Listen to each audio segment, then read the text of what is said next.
All right. Welcome to the Top 3 show. My name is Lynn Bardowski. I'm getting a playback in my ears. I am one of the co-hosts of the Top 3 show and founder at Million Dollar Party Girl, where I help women in direct sales, what I like to say, kick ass. And Nicole, do you want to introduce yourself? Sure. Hey, everybody. It's me, Nicole DeFeo. I'm the International Executive Director of a women's membership organization. We have about 45,000 alumna members and about 9,000 undergraduate members, so about 50,000 members. And I just enjoy working with nonprofits and working with solopreneurs and entrepreneurs to really just drive home their message and grow their business. I'm a revenue generator. That's a good person to be. So, Karen, of course, our guest tonight.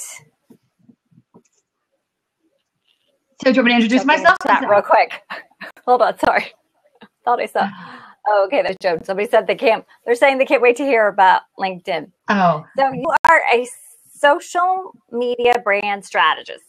What does that mean?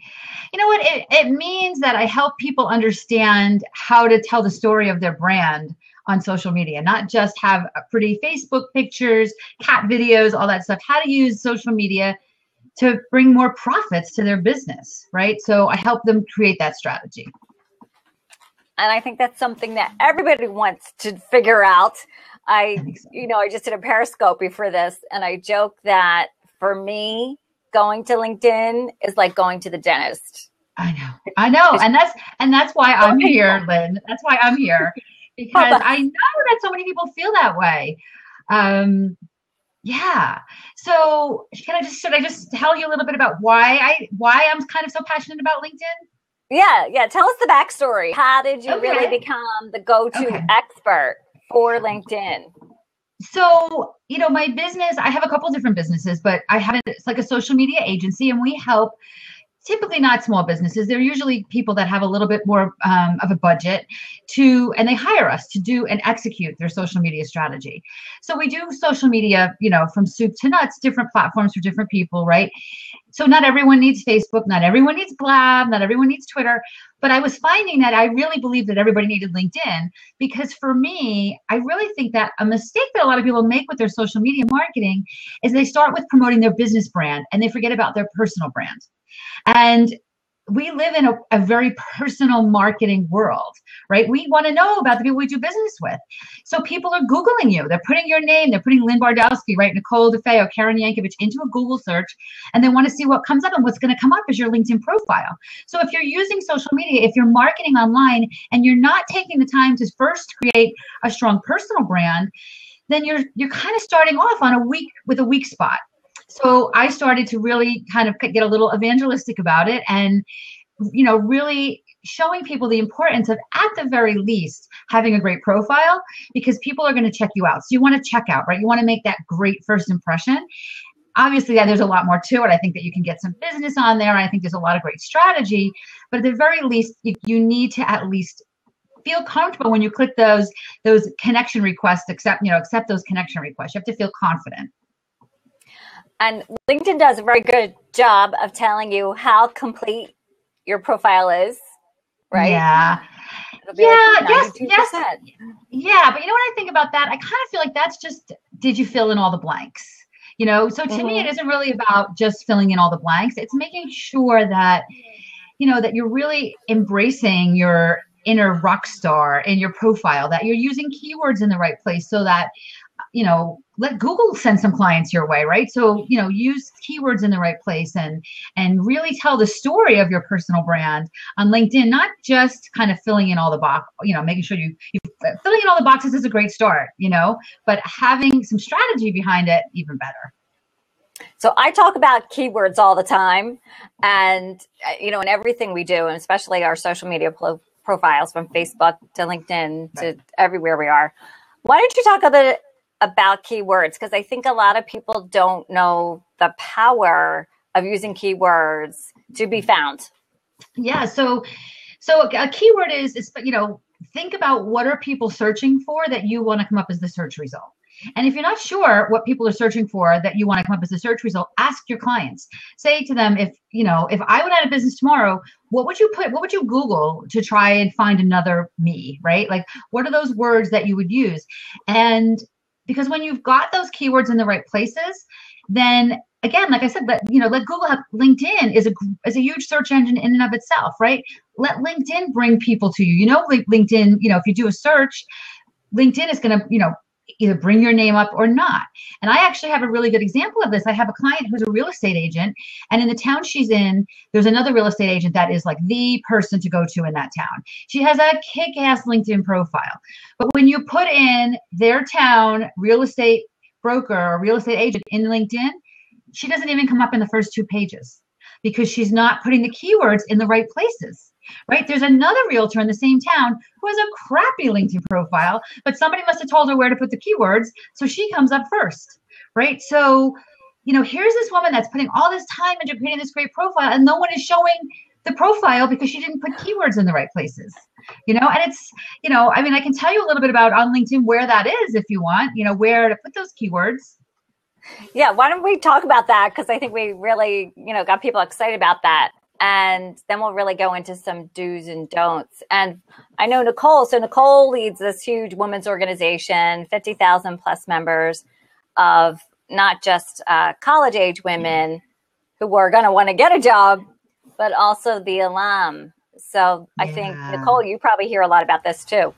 I would say that LinkedIn is somewhere where I was an early adapter to that. I really understood that platform and that concept of this is where you're going to do business. And so I have managed to really build a nice following there.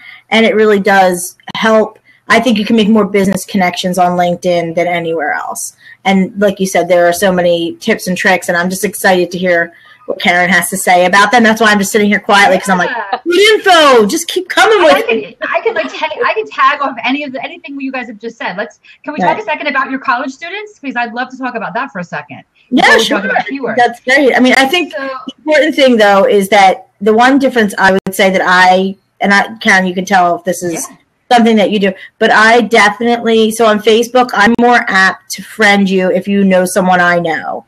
But if I haven't actually done business with you or personally do really know you, I won't necessarily link to you. Really? Yeah, because the whole LinkedIn provides that opportunity for you to connect, for you to make a connection request of me. And so if you make a request of me, I want to make sure that the person that you, first of all, that I know you, and then I know the person you're asking me, so I can make a real connection for you versus some of the other, like so Twitter. If people are asking you to connect people. That's right. Very personal ask. And so to me, that's just my personal, it's important to me. So it took long to build that following and longer to build that book of people, if you will, than on other ones. I mean, like Twitter, I don't even really bother to, some people have Twitter filters and you have to get approval to tweet to them. I don't do any of that. But on LinkedIn, I'm very vigilant about it. Yeah. I guess I just feel like I feel like though I get it if somebody asks you to make a connection, then you feel that you have to be able to stand behind your request to connect. I get that, but as far as not accepting people that connect with you kind of randomly, it's definitely a personal decision. But I would say that every opportunity, just because maybe somebody wants to follow you because they've heard about you, they've seen, I probably get 25 connection requests a day, and I accept most of them because to me that's more people in my network, more people that are seeing my posts, more people that that potentially I can help, more people that are leads, frankly, so I guess it's a school of thought. I don't I think for me, I get a lot of requests because of the size of my network, because of the size of the number of people that I deal with that involve, hey, I'm looking for a job, and can you connect me to so-and-so? And if you make that connection, if you made a connection for me to someone and you said, this person's looking for a job, I would be like, okay, so this is someone and you would recommend, just like you would recommend in IRL. Absolutely. And I agree with you. I think there's ways, I can think of one time that somebody emailed me or LinkedIn messaged me and said, how well do you know this person that you're connected to? Because I would like an introduction. So what I did was I emailed the person. They said that I didn't really know the person very well. So I took that opportunity to say to the person, hey, you know what? We've been connected for a few months and I haven't really gotten a chance to know you. And so just asked me if I'd connect them to you. And I'm not really comfortable doing that without speaking to you, but I thought I'd take this opportunity to get to know a little bit more about you and to ask you, would you be open to this connection? So I took that opportunity as a way to kind of, get to know that connection that I really hadn't taken the time to do before. So to me, it's really just about if you're authentic in it. Nicole, I completely agree with you that I would never connect people that I don't have, or recommend people. But I think it's okay to take the opportunity. But again, it's really what you're comfortable with, right? I don't think there's really a right or wrong way to do that,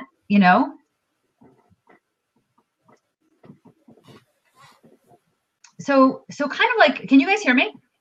Yeah. Okay, so do you want to get back to the college? Yeah. College so age? Kind of going back to the profile though for a second.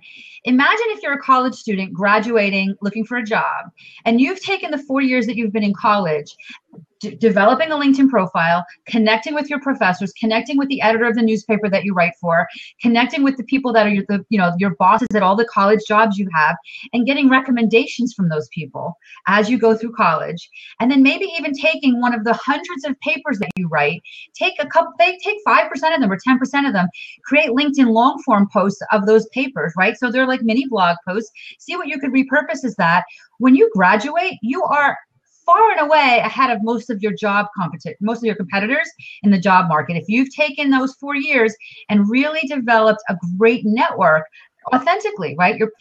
Give recommendations to your professors. Maybe they'll recommend you back, as a student, right? So all of those things, if you do it the day before you graduate, right? If you ask everybody to recommend you, I'm going for a job next week. Can you guys all go in and recommend me? We know that you just got them all last week. But if you've got 4 years of this stuff, you're graduating with a huge leg up for your job search, I think.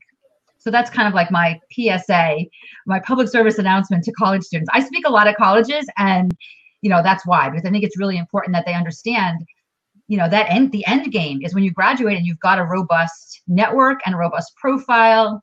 It's pretty cool. So talk a little about, you dropped a little nugget there, long form post. Yes. Explain that, because that might have just been for a lot of people like, what is she talking about? Okay. So on LinkedIn, when you go into LinkedIn to make a post, just like you make a post on Facebook, right? You can go in and you can create a post. You can either post a status update, or you can create a post. And when you click the post box, it opens up this little mini blog kind of format page. So it gives you the opportunity to write a kind of like a mini blog, a couple paragraphs, could be a couple pages, could be, I don't actually even really know if there's a limit on it. I've never hit the limit.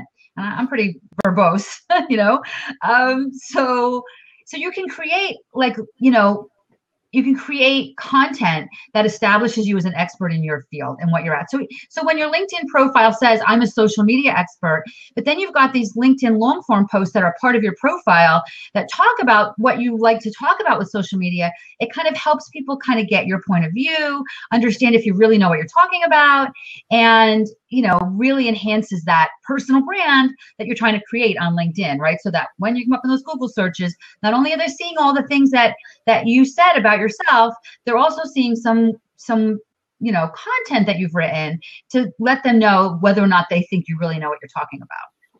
And it's okay to completely duplicate a blog post.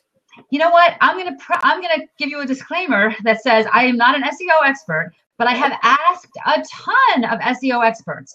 And a lot of people say their immediate reaction is absolutely not, you can't duplicate content. And then when I say why, they can't answer me.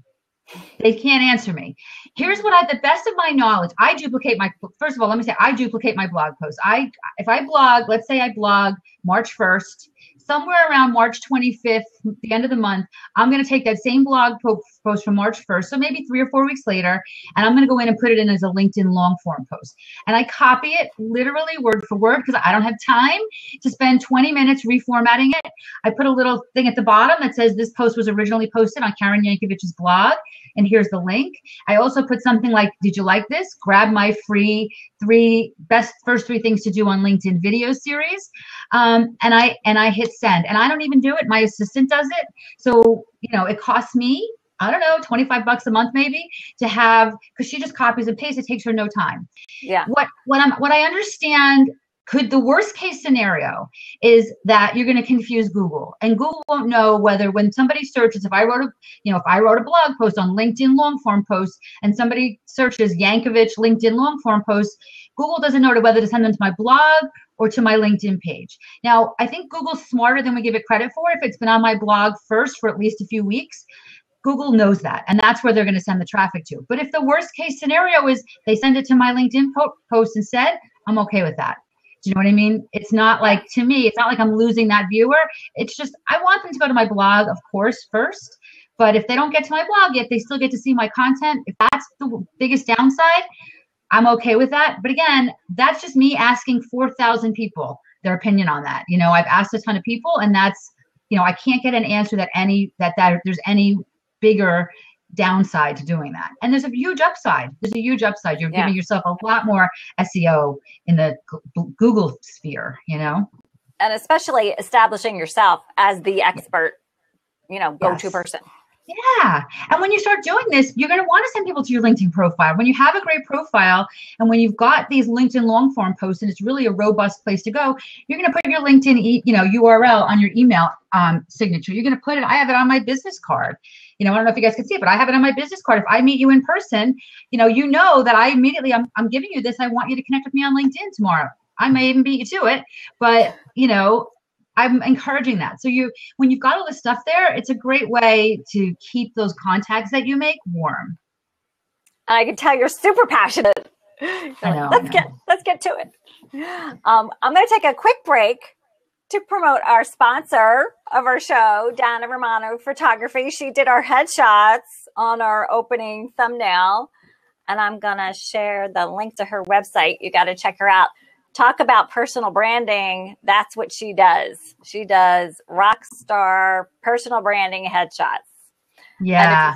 If you look at Nicole and I's headshot, we try to look like it, but she makes us look way better.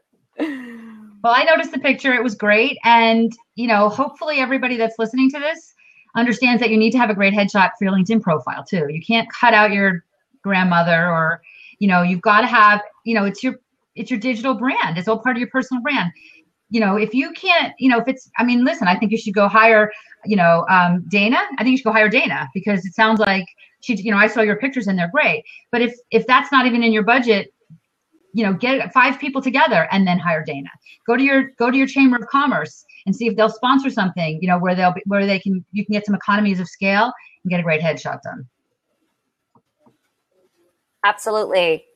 I think that one of the things I talk about all the time is being consistent. Like you said, don't cut out your grandmom. Yes. Not you at a wedding. Yeah. Use the same photo everywhere. Yep, I think so. So we do have an SEO question, and we will get some quick do's and don'ts in there. Nelson's asking, what is your opinion on SEO translating into actual sales? You know what? Unless you are a real analytics person or have somebody doing those analytics for you, I don't know, I'm not that person. I don't have, I can't say to you, well, I have this SEO has brought me this business. I can tell you that, that the more I blog, the more people know about me, and that SEO, it all feeds into the overall me getting seen by more and more people, right? So I think, there's a guy that I actually interviewed on my show one time. His name's Bill Ballou, and he's a blog expert. And I can't remember what the number is, but there's some number like 1,000. Once you hit 1,000 blog posts, and it's probably not 1,000, but once you hit, in fact, I know it's not 1,000, it's probably 100. Once you hit 100 blog posts, then your SEO starts, everything starts to steamroll, right? And more and more people come to you. So he's a big fan of blogging several times a week. So he's got me to be such a believer that I now take I don't actually do it with my blabs, but I do like a weekly social media quick tip video. It's a 5-minute video. It's on my YouTube channel, but I have it transcribed and I put up a second blog every week for that, because it's adding to my SEO. Because as I add more blogs, the views to my website grow. And as the views to my website grow, my business grows. So I can definitely point to clients I've gotten directly from social media. Do I know that there's a client that I got specifically because they read a blog post? I don't know that I can answer that. But I think it does build that no trust factor. Yeah. People see you, the more they see you, the more they get to know you, and they go, oh, I saw her. And I think I read, people reach out to me and they're like, I don't know where I saw this, but I remember you talked about that, XYZ. Right. Exactly. So where are the secret spots to put in those? Okay. keywords? So here's your dues, right? Here's your dues. I'll give you 3 for the top 3. How's that? There is only 3, but we'll call it the top 3. The 3 places that Google reads on your profile is your headline. So if your headline says that you're a CEO or you're president or you are an accountant or a sales rep, nobody's Googling for a CEO, right? So that may make you feel like you want to put things in that headline that tell people who you are, who you help, and how you help them, right? You want it to be about them, not about you. Maybe you look impressive if you say you're the CEO, but they don't really care. They want to know what you can do for them. So for example, I use if you're a financial planner. If you're a financial planner and you write, I'm a financial planner in your headline, you and 40 million other people are doing that, and you're probably not doing anything for your SEO, for your search. But if you write, I'm a financial planner that helps, women over 50 create a retirement plan that'll, create a substantial retirement plan or something like that. Now, not only are you feeding Google, right? You're telling me really specifically, now I'm like, ooh, I need to speak to her, that's somebody that really I can relate to. So you're being really specific. You're telling me how you can help me, not how great you are. And you're giving Google more things to bring you in on. So your headline, because your headline is read by Google as well, and I don't remember how many characters you have, but use every one of them. Use every one of them. Feed Google every place you can, right? Don't, if you've got room to put and speaker, put and speaker, right? Because if somebody looks for me, if they look for a LinkedIn speaker, I want my profile to come up. So use every word that comes up in that. The second section, and this section, when I speak on LinkedIn at conferences or whatever, I often, if I get a chance, I'll do LinkedIn profile reviews. I'll kind of walk the trade show floor and check people's LinkedIn profiles out. And I would say more than 50% of the time, people skip their summary section. Your summary section is 2,000 characters that Google reads on LinkedIn. So this is the part where you say, I like it to be in first person because I want people to feel like I'm speaking to them, right? I don't, when it says, Karen is an accomplished, blah, blah, blah, makes me seem a little distant. So I like it to say, I'm passionate about helping entrepreneurs manage their social media profitably, right? I create it and I'm going to, maybe, I don't know how many of you understand the marketing around some of this stuff, but I create it like it's a sales page. It's 2,000 characters, but if it's one gigantic paragraph, no one's ever going to read it. So you put white space in there. Maybe you bullet point some things. Maybe you use a couple short sentences and then another paragraph. So you want to break it up so it's easy on the eye so you can skim it. And you want to use those keywords every chance you can, right? You want to use, for me, I don't know how many times the word LinkedIn is in my profile, but I bet it's a lot. I should count. That might be a fun thing to know, right? But in that summary section, Google reads it, use every one of those 2,000 characters. And if you connect with me, and I encourage you to do, Cliff, you counted, Cliff? If you connect with me, and I encourage you to connect with me, I'm Karen Yankovich on LinkedIn. You'll see at the bottom of my summary section, I actually have my skills listed out there, social media, brand strategy, things like that. Those are all keywords for me, right? So I find another way to use it in like a bulleted list. So it gives me another chance to authentically use it. So that's the second place that you should use your keywords. The third place is a little interesting. It is the titles of your experience. So if your title says accountant, right? Or if your title says sales rep, think about a way that maybe you could be more creative. And I want you to be authentic. I don't want you to make stuff up, but I want you to be creative. So for example, years ago, a lot of years ago, I had a small marketing company and I was vice president of the company. We had 12 people. I was vice president of everything. You know, I took the garbage out. I made sure the bills were paid. I did the HR. But because now I do marketing and social media, if you look at my LinkedIn profile, my title under Infinity Communications Group is Vice President of Marketing and Media.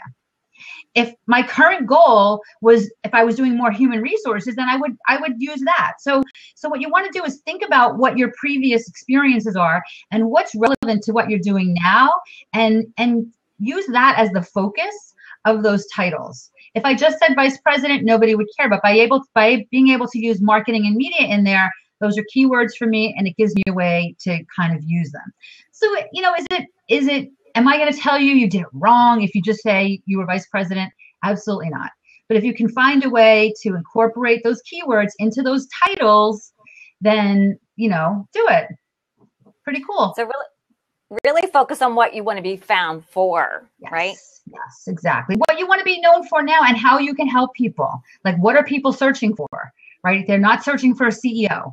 So it doesn't matter how impressive that might be. That doesn't need to be, you know, you might want to put it in your profile somewhere because it does establish, it gives you credibility, but from a keyword perspective, it doesn't really help you. So you want to make sure you're authentic and that you're positioning yourself confidently, right? Really confidently. And I don't know, you know, I know, Nicole, you work with a lot of women. I speak to a lot of women. I would say that I will tell every woman in this room, when you write your headline, I want you to really tell people that you're fabulous, because you are fabulous. And, you know, like there's the old saying, you know, you may feel like a fifth grader, but to a third grader, you're a big deal. You want to write like the fifth grader to that third grader, that you are, you know, the bee's knees.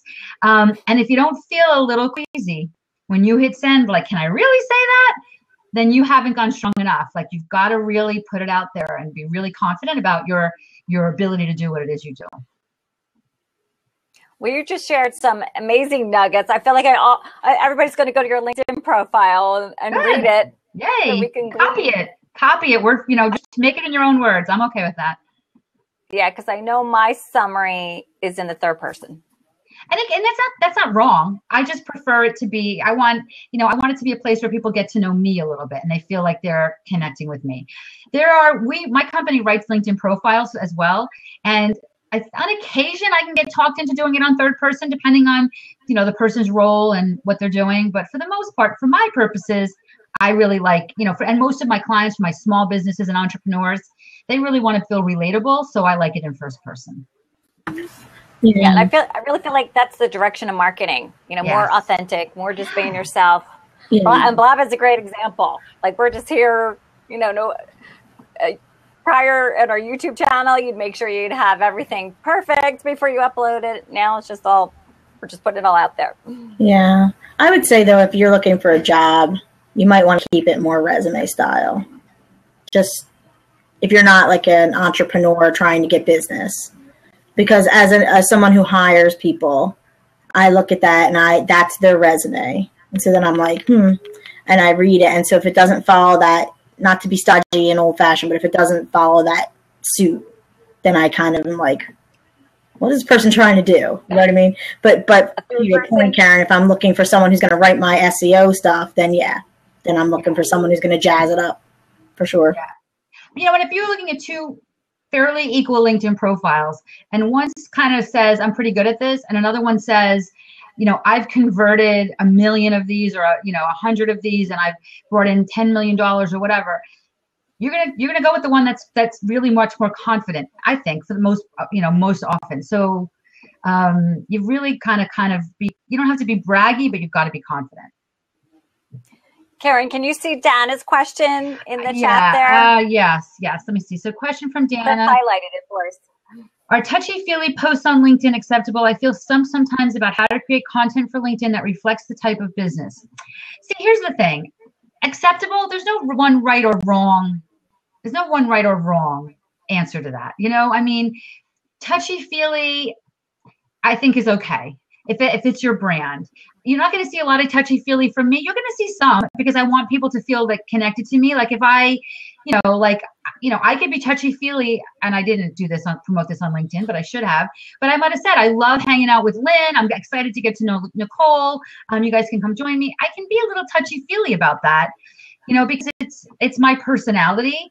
But for the most part, I'm not posting pictures of my kid on her birthday, so it really depends on, on your brand. I do have clients. I have a lot of clients, it turns out, I guess, that are kind of in the more spiritual world, and they like to post, quotes and sayings and inspirational things. And they do a lot better with that on LinkedIn than I would have expected them to, so if it's your brand and it's authentically you, I think it's okay. Quotes always end up getting so much engagement, I feel like, on any platform. And you're going to be speaking at Nauvoo, South Jersey, so I definitely want to plug that, because we'll get more of this wisdom, and that's going to be coming up. I'll actually put the link. We have an Eventbrite page. 5 reasons you're leaving money on the table. Yeah. We don't want to do that. Yeah, some good stuff in that. I know. I can already feel like I have so much work to do from what I learned today. Yeah. And what that really is going to be, what I like to do, because I'm kind of like a right brain, left brain person. I like to take a LinkedIn statistic, that's really, like geeky, and then say, here's why this is really important to us. And those are, that's kind of what that's going to be all about. A little action, a little reality tied in with a little, let's talk about why we need to be thinking about that. Little tough love. Yeah. Yeah. And why do you think LinkedIn is such a challenge for people? Is it just because it's just not as fun as all the other platforms? Here's the thing. LinkedIn makes me money, and I think making money is fun. So I think it's really a mindset. If you think about, I'm going to drop one of the statistics here that we'll talk about at NAWBO, but for example, if you're posting on Facebook, and you're taking the time to create content and it's posting on Facebook, and let's say you have 1,000 Facebook followers, right? Let's just pick a nice even number. You have 1,000 Facebook followers. That unless you throw some money at that post, it's going to be really hard for 100 people to see that post. Maybe 20 people are going to see it, right? Maybe 40 if it's a good day without throwing some money at it. On LinkedIn, if you have 1,000 LinkedIn connections and you take that same post and put it on LinkedIn, a much higher percentage of people, and I won't share the number because you have to come to the NAWBO thing for that, but a much higher percentage of people are going to see that post. So all you really want to do is stay in that wall, right? Stay top of mind with your connections, so that when somebody is looking for a yoga teacher in, Morristown, New Jersey, and that yoga teacher's posts are always in that wall, it's really easy to do. It's just as easy as posting on Facebook. Now you're staying top of mind with your LinkedIn connections, and you're going to be much more likely to get some of that business. So to me, that's a great point. It's a real mindset thing. Yeah, you just welcome Nelson. I put Nelson in the hot seat. What's up, Nelson? Hey, how's everybody doing tonight? Hi, Nelson. Hey, Karen, I want to go back to SEO for a second, if you don't mind. Sure. Which is why I jumped in. You heard my disclaimer, right? That I'm not an SEO expert, right? Yeah, I've had numerous companies over the years give me proposals for SEO. My one and only question is, okay, is SEO, if I let you take over doing SEO on my website, is it going to bring me clients? Dead silence. Nobody can answer the question. Nobody can, tell you for sure that it's going to translate. So my stance on it is, why bother if it's unprovable? Well, it's not unprovable. It's provable. I mean, you have Google Analytics that can prove that. You just have to be a person that likes to dig into your Google Analytics. You can see on a daily basis, and you can see the trend of what people are searching for and what organic search traffic is brought to your website. So you can easily see if it's making a difference. Obviously, you can't see it until after you hire them, right? So if I'm going to hire somebody to do SEO for me, I want them to show me some statistics on some things that they've done for other clients and give me those numbers. And if they can't give you those numbers, it doesn't mean SEO doesn't work. Maybe it just means they're not the right company, because it is very provable. It's data, and we've got Google Analytics to support it. You got to dig in, Nelson. Yeah, well, it's got to be a data head. What's that? Got to be a data head. Data look head. at that. Yeah. Yeah. Where are you all based?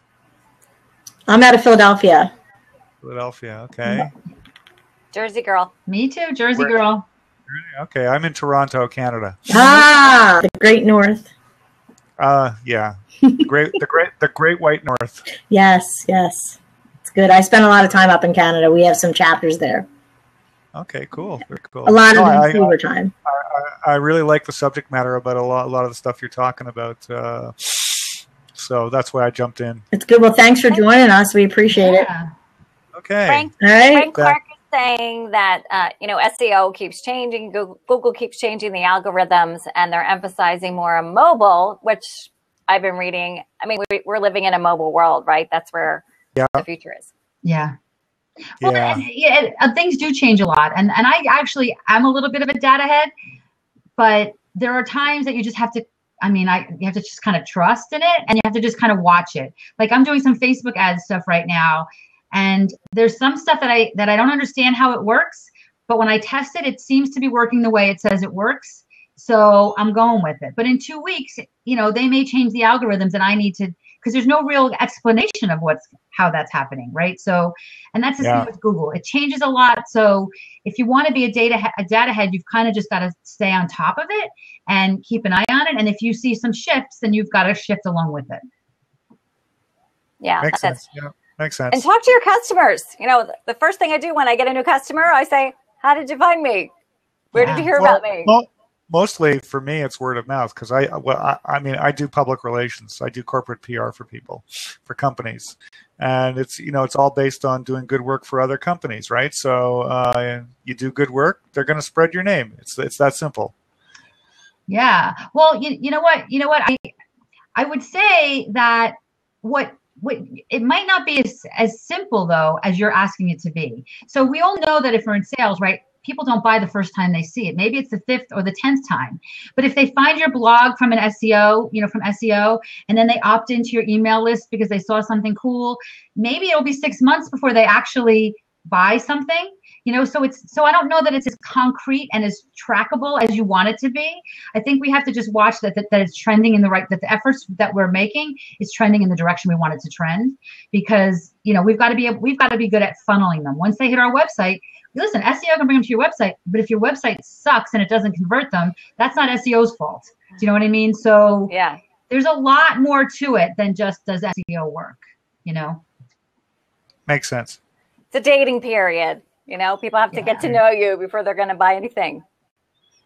I'm just checking the questions here. Yeah, yes and no. I mean, I've found that if I've gotten if someone's referred me, and they've seen the work that I did from that referral, that's good enough for them, and then they'll buy from me. So well, that's a warm referral, not a cold hit from SEO from a Google search. Yeah. Yeah, but I've had other people come to me through searches too that they've seen what I've done and they're interested. So yes. I guess it's a mix of both. Yeah, well, like 10 years ago, websites, it was like you might or might not have one. Now it's like you don't have a website. What? So this is the next. In 10 years it'll be you don't do optimization. What? I think you gotta people on Blab and these type of platforms, they're early adapters. And so we're all early adapters, like pioneers. We're trying new technologies to drive business. And so that's the difference, right? So it has to establish itself more. And then the everyday Joe who you meet in the coffee shop who made a by mouth referral is like, I just referred somebody via your YouTube channel. It's got to catch on. And then the people who are a little bit slower to the table or when they get in there, then I think it'll start to really see it take off. But it takes a decade. So Yeah. Well, I mean, I've only found out about Blab about 2 or 3 weeks ago, and it's very addictive. It's very interesting. It's very unique, I think, in letting you network in a brand new way. That's what I like about it. Is all this this global networking. Here we all are. Yeah. Here we all are. I never would have met you if I wouldn't Blab, right? Yeah. So. And Nelson, if I can, Lynn, I actually have a Blab on Thursdays. So if you follow me, and it's all about social media and PR. So What time's it on? I'd love to have you on. It's at 2:30 Eastern. On Thursday? On Thursdays. And there's a ton of replays, of course, in my thing. But we'd love to have you, come in and jump into our hot seat there too. We can geek out a little bit on PR. Okay, so I'm following you. Does that mean I will get a notice? You should. There's one tomorrow at 2:30, and that's Christina and I co-host, and we alternate who schedules it. But the one for tomorrow is actually scheduled by Christina. So, but you can see her if you look at all my other Blabs. You can find her. She's PR for anyone on Blab. Okay, so Karen, I'll make a note of that. Yeah, Karen, where can people find you? Because I think I saw. Aren't you doing like a LinkedIn challenge right now? Well, I have. It's not really. I have a program. I have a product. I did a 30-day LinkedIn challenge over the summer, this past summer, and to talk about how interesting and how much people really want to know more about LinkedIn, even though they're a little bit afraid of it. It was basically a 30-day LinkedIn profile challenge. I said I was going to keep it free for the first 2,000 people, and we had 2,000 people in 6 weeks. So it's now a $197 product, and it basically I saw that. I went to your website. Yeah, it basically takes you step by step through creating a great LinkedIn profile. It's 30 freaking videos. You get them all now. You get them all when you register. You get them all at once, because what we found in doing the challenge was some people wanted to just dig in and didn't want to wait for tomorrow to do the next step. So the videos still say it's day 17, but you get them all at once when you register. So you can go through them one day at a time, or as many as you can binge do it. You can do the Netflix style. I was going to say, you can binge it, network. I was just going to say binge do it. So that's a 30-day LinkedIn profile challenge. And like I said, we've got, thousands of people that have been in that program now. And it really is simply about just giving you the confidence to create a great profile. We've got a Facebook group around that product too. So when you're writing things, like when you write your headline, you can come into the Facebook group and say, what do you guys think about this? And we've got, I don't know why more people don't join the Facebook group. We've probably only got about, I don't even think we have 1,000 people in the Facebook group. We've probably had 2,500 people go through the program. But, there's a Facebook group to help you with your summary, to help you with your headline if you get stuck on that stuff. So I love it. So thanks for asking about that, Lynn, because it's really where everything starts. I can talk about LinkedIn strategy for the next 6 hours, but none of that strategy is as good if you haven't taken the time first to do a great profile. You want people to be impressed with you. When you show them your business card at an event with your LinkedIn thing, I don't say, hey, I'm Karen Yankovich, and I'm a big deal social media person. I have 80,000 Twitter followers, and I speak on LinkedIn all over the world. I say, I'm Karen Yankovich, I'm a social media consultant. And I want them, when they check me out on LinkedIn the next day, to be like, damn, I want to talk to that girl more, right? So that's what I want for you. I want you to have a great profile that makes people want to get to know you better. I love it. Can you give a little tease about what you're going to be talking about at NABO? Yeah, well, like I said, we're gonna go through a couple of statistics, and we're going to, and I'm gonna kind of talk about for each statistic how I relate to that, and how I think you guys can all relate to that. So we'll go through some LinkedIn statistics. For me, if I do a LinkedIn talk where I just say, here's all the things you need to do on LinkedIn, you're gonna go home and go, yep, I'll put it on the list. So what I'd rather do is inspire you. I want you to understand why you need to be doing all these things on LinkedIn. So you go home and go, damn, I got to get to my LinkedIn profile, right? So of course we'll give some profile tips and some strategy tips, but I really want you to understand the power behind LinkedIn and how easy it is. I mean, I'll give you one example, one little simple little tip. Let's just say, I'm going to fast forward this a little bit, but let's just say you're involved in some groups. If you get involved in some groups and you're posting and engaging and talking to people and commenting on their stuff, and remember, you have a great profile, so when they click on it, they're impressed, right? You're going to get a lot of connection requests that are going to say, we're both in the same group, blah, blah, blah. So if once a week or once a month, you go to your connection requests and you sort them by the recency of the connection. So the most recent connections are up top. I don't want you to overthink this and make spreadsheets for this stuff. I want to make it really easy. And just go to the last 5 and send them a note that just says, hey, thanks for the connection. It's really nice to be connected. I see that you're an attorney and you practice, human resource law. That's so interesting to me. I've had these experiences in that. Please let me know if I can ever be of help to you here on LinkedIn. I'm happy to help you, to connect you to somebody or whatever.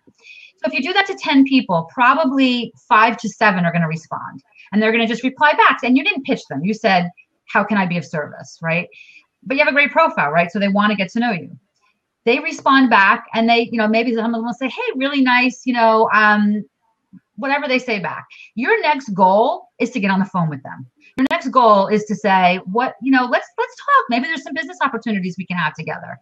You can create an unlimited number of sales calls, because these are all sales calls, just by doing that simple thing. Just by going in and talking to people in groups, your connections start to grow. As your connections start to grow, you want to get to know them a little bit.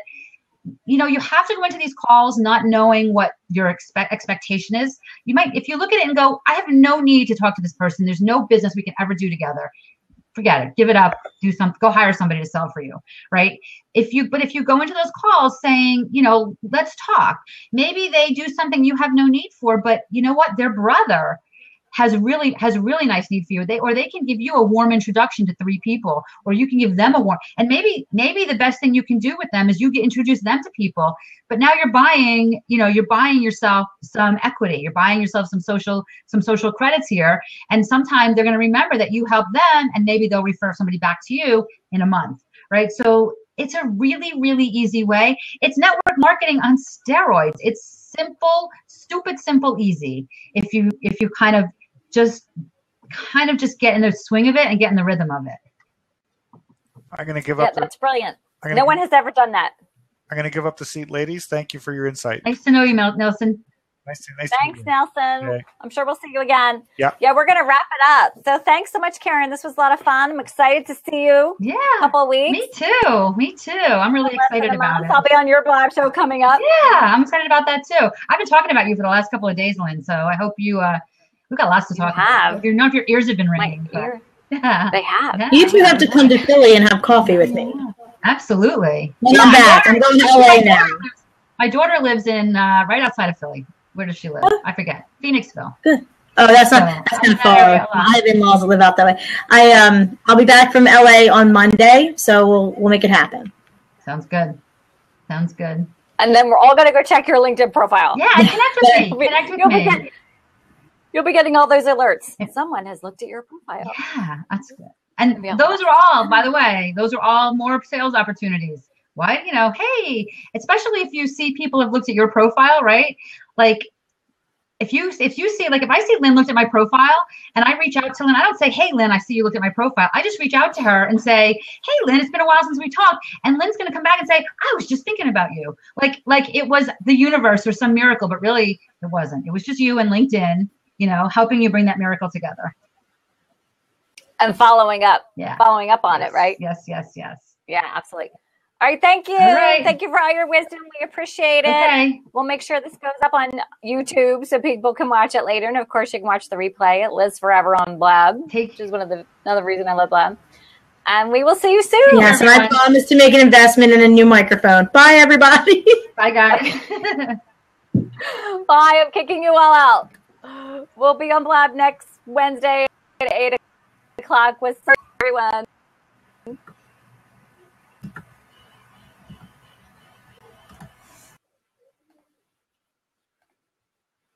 Kicking y'all. There we go. Bye, everyone. Thank you guys for tuning in. We really appreciate it. This was a lot of fun. Have a great night.